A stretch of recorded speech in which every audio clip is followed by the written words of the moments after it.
રાજકોટ ધોરાજીના સંજયનગર સહિતના વિસ્તારોમાં ચોમાસું જામે તે પહેલા જ રબડી રાજનું સામ્રાજ્ય. સ્થાનિક લોકો દ્વારા રસ્તો બ્લોક કરવામાં આવ્યો. લોકો દ્વારા રામધૂન બોલાવવામાં આવી. નગરપાલિકા દ્વારા માત્ર ને માત્ર કાગળ ઉપર કામગીરી કરવામાં આવે છે તેવું લાગી રહ્યું છે.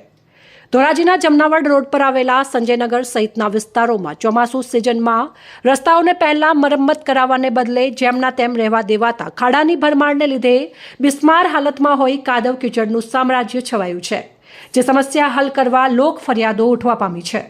ધોરાજીના જમનાવડ રોડ સંજયનગર વિસ્તારમાં રહેતા સ્થાનિક લોકોએ વિરોધ નોંધાવ્યો હતો અને જણાવ્યું હતું કે ધોરાજીના જમનાવડ રોડ સંજયનગરના રોડ રસ્તાની હાલત ઘણા સમયથી ખરાબ છે.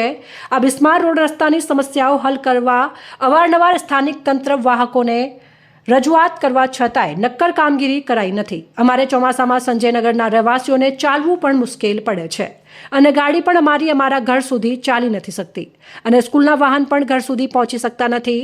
હાલ ચોમાસાની સિઝનમાં સામાન્ય વરસાદ પડતા રસ્તાની હાલત એટલી ખરાબ થઈ ગઈ છે કે અમે અમારા ઘર સુધી ચાલીને પણ જઈ શકતા નથી. જાય તો પણ કાદવ કીચડમાં લપસી જવાય છે. આ બિસ્માર બનેલા રોડ રસ્તાની સમસ્યા હલ કરવા રજૂઆતો કરવા છતાંય તંત્ર વાહકો દ્વારા બિસ્માર રસ્તાની સમસ્યાઓ હલ કરવા નક્કર કાર્યવાહી નહીં કરાતા સ્થાનિક લોકોમાં રોષ વ્યાપી રહ્યો છે.